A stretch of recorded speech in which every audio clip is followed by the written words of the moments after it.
Oh, okay. You're still rolling? This minute I got it. Okay, fine. You can walk, just walk in and sit down now. Okay, go. Okay, now?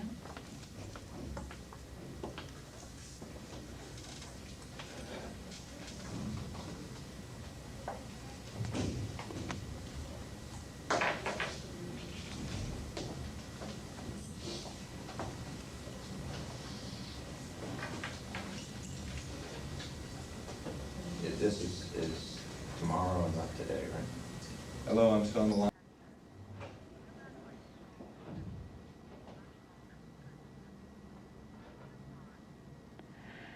Yes, the main reason for my running away was because of my amount of participation in dropping acid. And I started when I was about 16, and I could, at the beginning I could still live going to school and more or less living within the structure of society.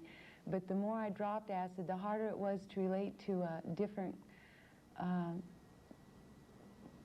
people other than the other people that were dropping acid. And so slowly, you know, it was like all of the hippies were migrating to areas where they felt comfortable with one another. It could have been other children. I think at the time it could have been a lot of other children. I've had a lot of different women I've met that have been inside that have told me that they were really glad that they didn't run into Charlie because they too would have been there. You know, it was, I don't feel like I was any different in that way. I think a lot of parents also were concerned with the idea that it could have been their children. Oh, I was taking LSD.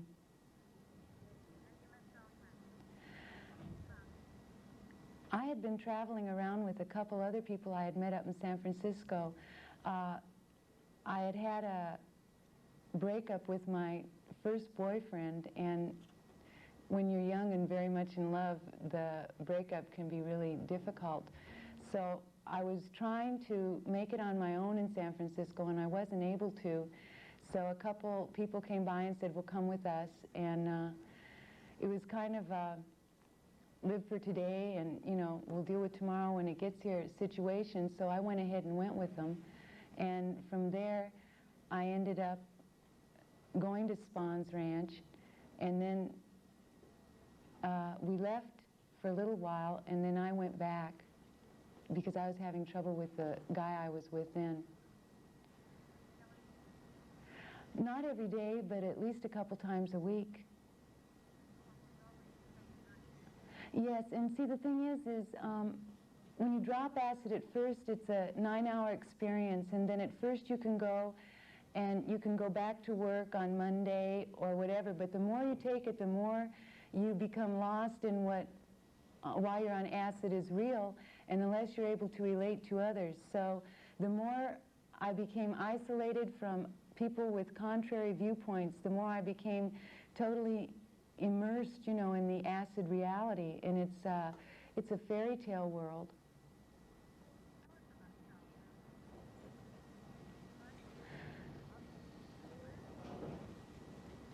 When I first met him, he was kind of upset that I was there because I had been with a friend of his, and he was frightened that my being or staying at the ranch would come between him and this other fellow.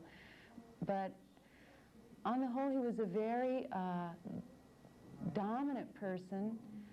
Sometimes he was nice and sometimes he wasn't. More than anything else, though, he was the only one that any of us ever felt knew that he knew what he was doing. And when we would take the acid, we would take it with a lot of us together, and then he would speak to us and move with his gestures, and more or less, he never told us, you know, that was one of his things. He always made sure to never tell us anything. He would suggest things. But it was understood if you didn't go with the suggestion, you wouldn't be, you know, in his good graces. But, what?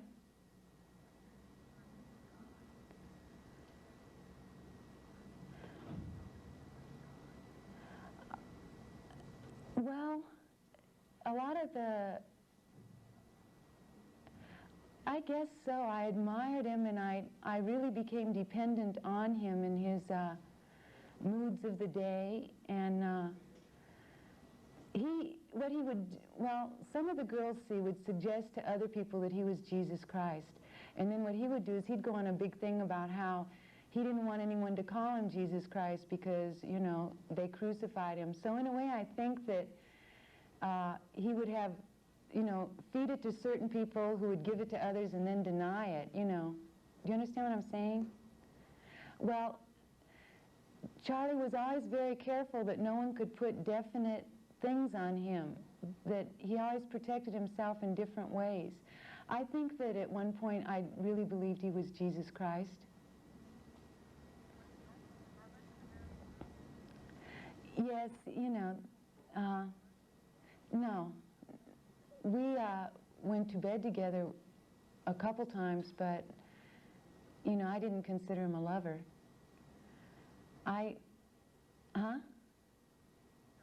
Oh, that's all right. I forgot what I was going to say.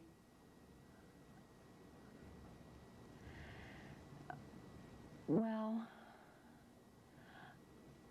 I feel like I was a pawn in whatever his scheme was.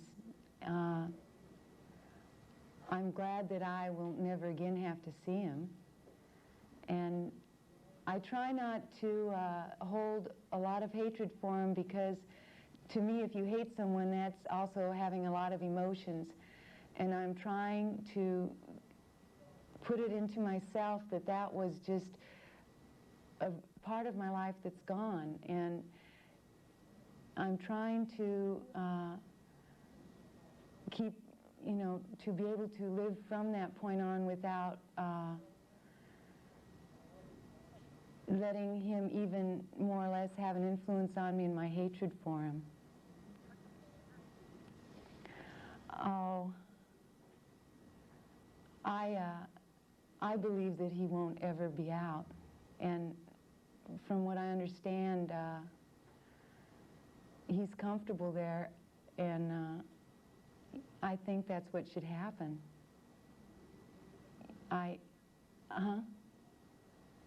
Yes? No. Yes, I remember it. But, I was just going to tell you that I'm not able to speak of it right now. Yes.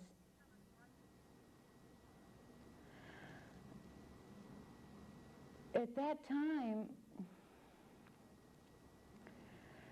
we had been isolated for so long from other people. The people at the Spahns Ranch didn't leave unless certain people were chosen to go downtown for the day to get food or whatever.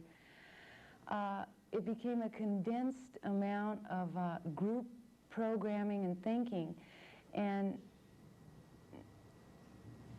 at the time, it was supposed to help people. And the crimes, they were supposed... It was supposed to start a revolution that would clean the souls of everyone. And see, what Charlie would do is he would speak about people's souls and not their persons. And because we weren't tuned in enough, we couldn't see what he was talking about, so we would just have to take his word for it. And that's, you know, that's what he said, that next summer there would be this big revolution, and that the chosen people would live in a hole in the middle of the desert. And then after the crimes, we went out and looked for the hole.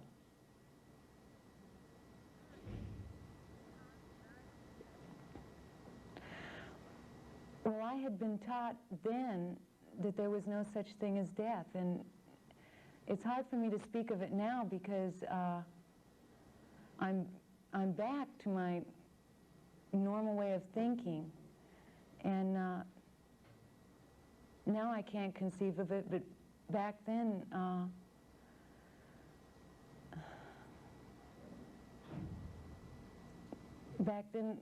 it wasn't supposed to mean anything. Death wasn't to mean anything.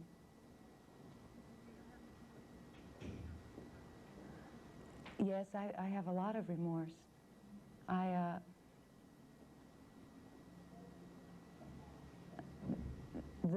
It's something that I know I'll be living with the rest of my life, and I'm very sorry.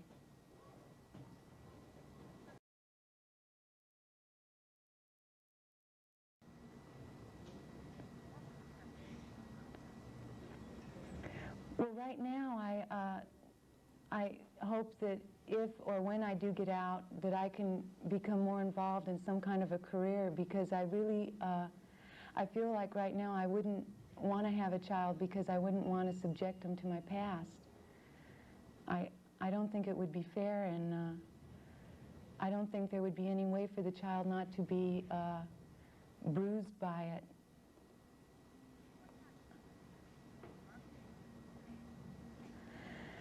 Well, when I first got there, I was on death row, and the only people we could write at that point in time was our immediate families, each of us.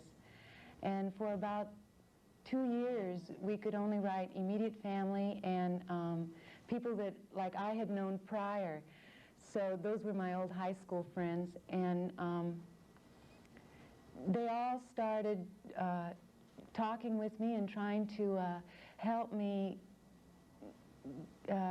start seeing things the way they properly are.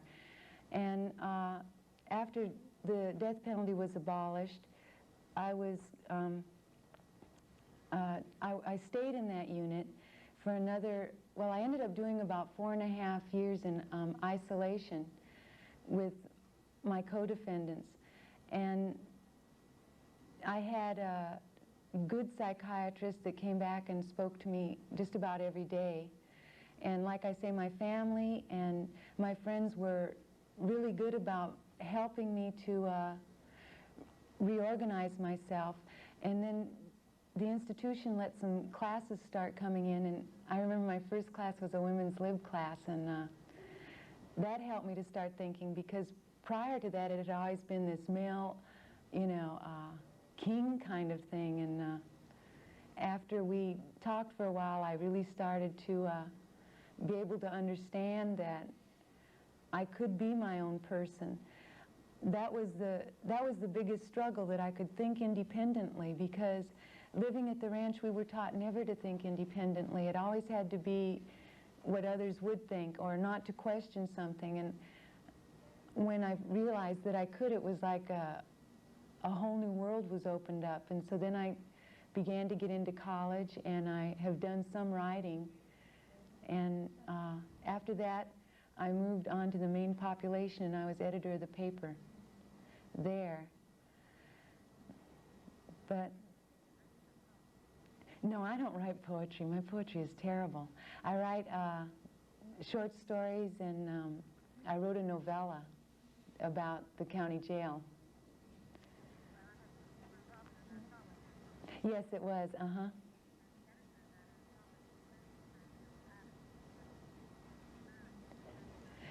We had romance, and we still write, but the idea of being married right now, I don't know, I think that the proper thing to do would be to see, do we enjoy each other as much in person as we did in letters. Oh, we met, but meeting someone and being around them all the time are two different things, I think. He works in his own publishing company now. He publishes prisoners' works.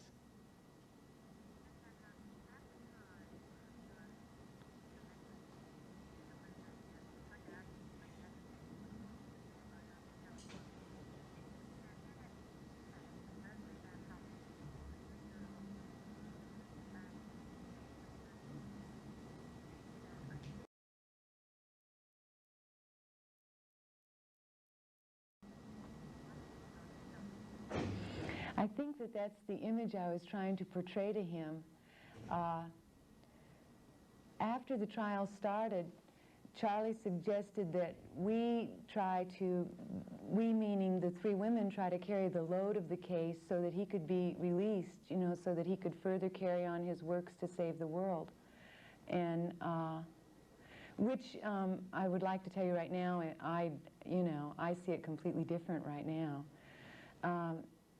But to me, at that point, to act strong or something meant to act like a real toughie, and I think that I went out of my way to try to show Dr. Hochman a rough, you know, prisoner kind of exterior. Yes. Charlie suggested that we did. One of the girls that was on the corner had left, and he was quite upset and said that because she had left and not shaved her head, that meant thousands of people wouldn't be saved. And so, you know, when he said to do it, I didn't want to be held responsible for thousands of more people not being saved, so I did.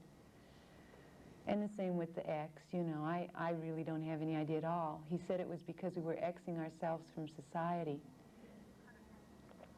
Yes. The scar is,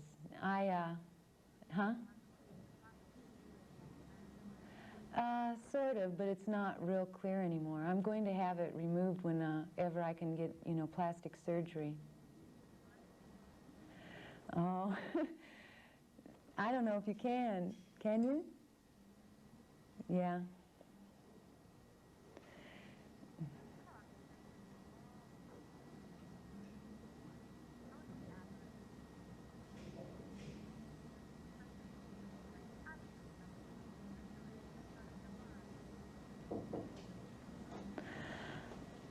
Yes, I honestly believe, you know, it took me a good 2 years to even begin to realize what had happened and what I had been through. It took years to be able to start sorting out my mind and my thoughts and putting things in their proper perspective. And then at one point I was able to start writing a couple of the women that were out. This was about 3 years ago. And I was still thinking that I was believing like they were, and it wasn't until I wrote them a few letters that I realized how much I'd grown from it. And then reading, you know, their philosophies and things, I couldn't even relate anymore. I had to quit writing them. I couldn't reach them with where I was at, and they were feeling very cheated that I no longer was co-signing their little beliefs. It's been a very hard fight for me. I've worked hard to try and answer things that I thought or have been extremely painful for me. Like I said, I was very lucky that I had a really good psychiatrist that came around a lot, and I think that I've put myself back together, you know, pretty well. I feel good about myself now, and that whole year of living with him and the year of the trial, it's hard for me to even see myself there any longer. Huh? No, I'm done.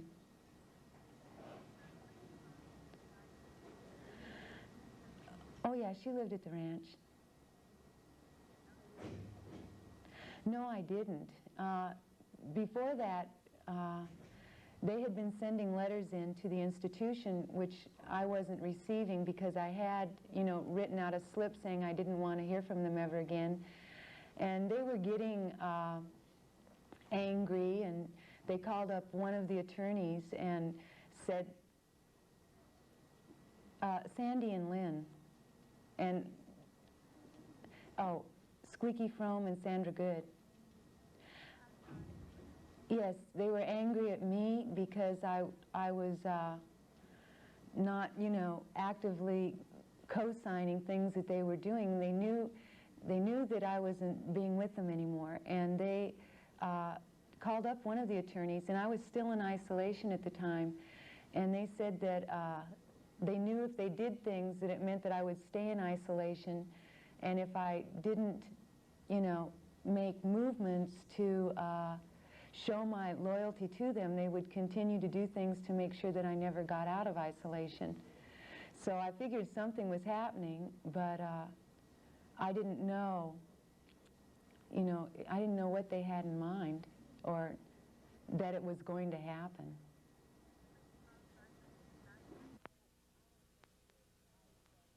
No, I don't think that I was that important to her, but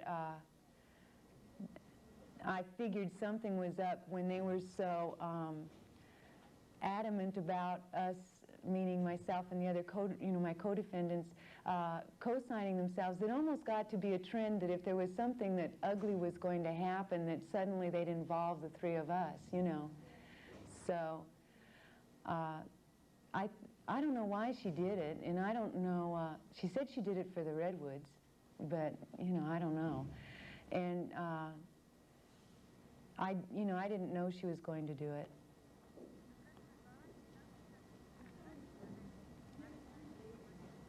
Not that she would do that particular act, but I felt that the certain authorities thought something was up, because all of a sudden I was receiving all of these letters that were really kind of demanding that I get in touch with them. Oh yeah, they went through my mail.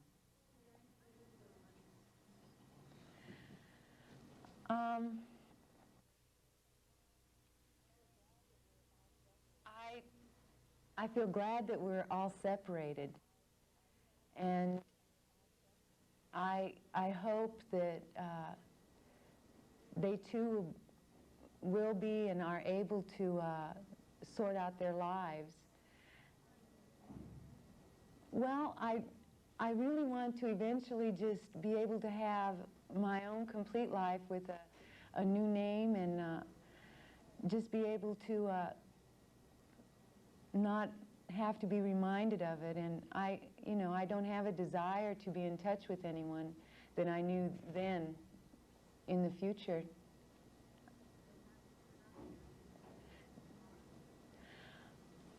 Yes, I think that each of us, is working to.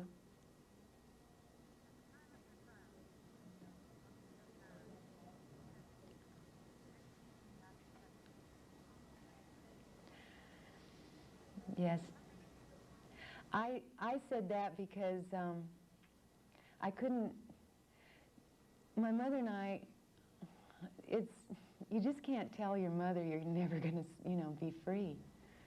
I said that more for her to have hope than actually believing it. We have a very good relationship. My mother has come to visit me every week for 7 years now, and we've gotten extremely close. And my father lives out of state, so I see him a couple times a year. He stayed in LA until my trial was over, and then he moved out of state. I have very close family ties now, and they've all been extremely supportive, but they haven't been weak to me either. I'm talking about like in my early years of confinement. They were very strong, and at times very hard on me to help me, get my thoughts situated again. It was a very, they're really wonderful people.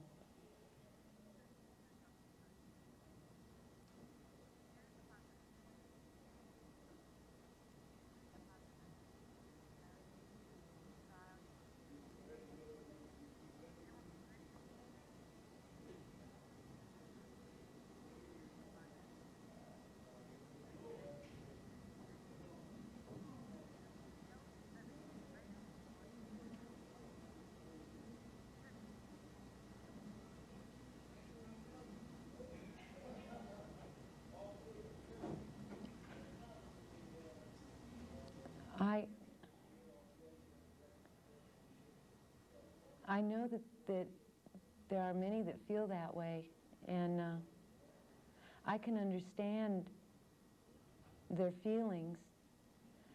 If I'm released or if I am given parole, it will be because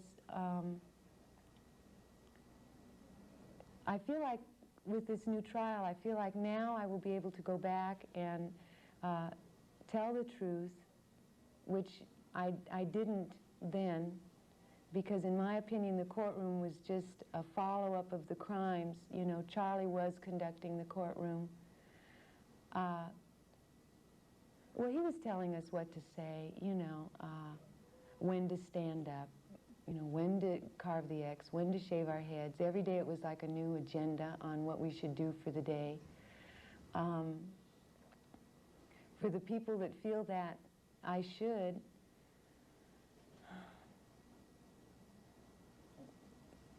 I feel like if I am released, it will be because I deserved it.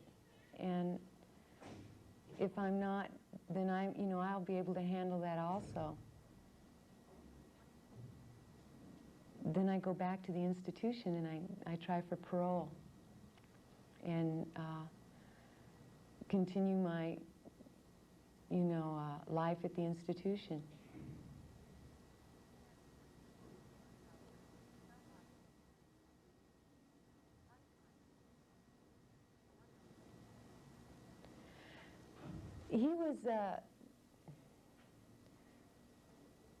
He presented himself to be a very free person that was free of a lot of inhibition. And for many of us, we were brought up in a regimented type, middle class background. With the acid, we were regressing into younger years of wanting to play in the dirt practically and wear flowers and all that kind of thing. He was almost at times like a Pied Piper. When I first met him, he was different than when the crimes were committed, but it happened in a slow evolving. And like I say, it's only been since I've been able to sit back years later and analyze, what it was myself that I can speak like this. But he had a way with words. He could be completely unpredictable, and he'd use that in different ways. He would have each one of the people at the ranch thinking the way he wanted them to, and if someone needed a compliment to be dependent on him, then he would compliment that person. If another person always wanted to feel like they wanted to be accepted, he would put them down so they would try harder to be accepted. It was, like I've tried to think, did he have like a superpower, or, was it something else? And really, I just think that he was just a really good con artist, and he didn't have that heart of material to con when you've got a lot of young children that are dropping acid all of the time. Their minds are like, clay anyway, so that was mainly. But for myself, the attraction was like he always emanated a certain amount of freedom.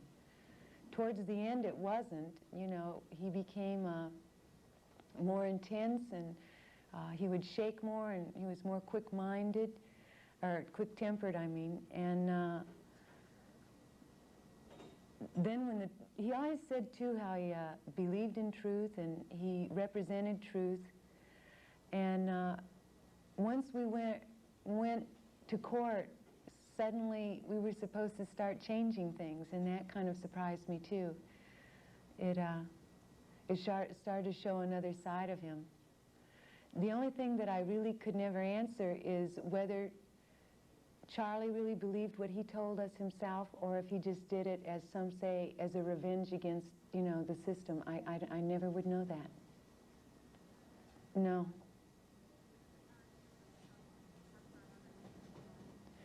Yes, it was supposed to cleanse the whole world, and I honestly believe that.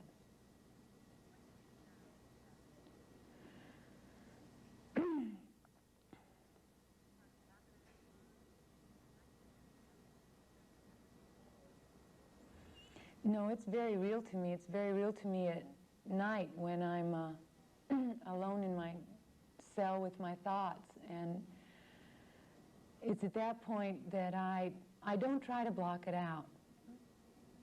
I think that that's part of the, excuse me, I think that's part of the hell that I'll have to live with forever. I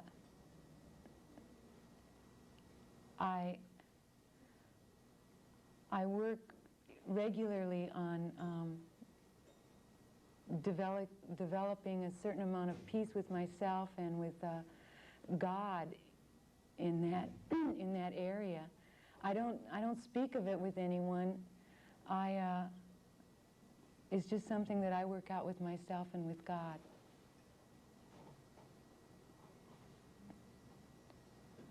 But it's, well,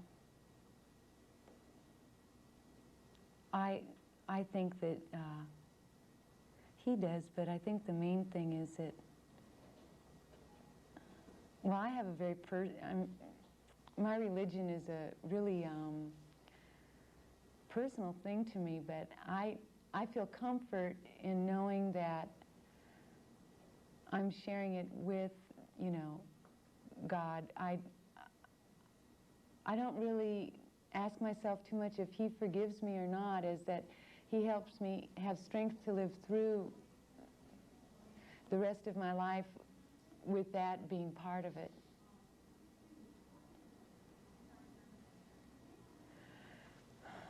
Now? Yes. Yes, I do. But there's different kinds of crazy, I think. And I think he was a very clever crazy. Do you know what I mean? Like, there's some people that can't function when they're out of their minds or have nervous conditions. And then there's ones who can use their illogic reasoning to accomplish certain things. And I think that he is that type.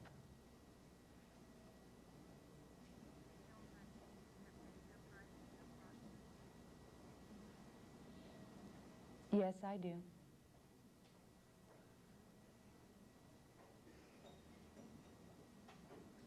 Okay. Thank you.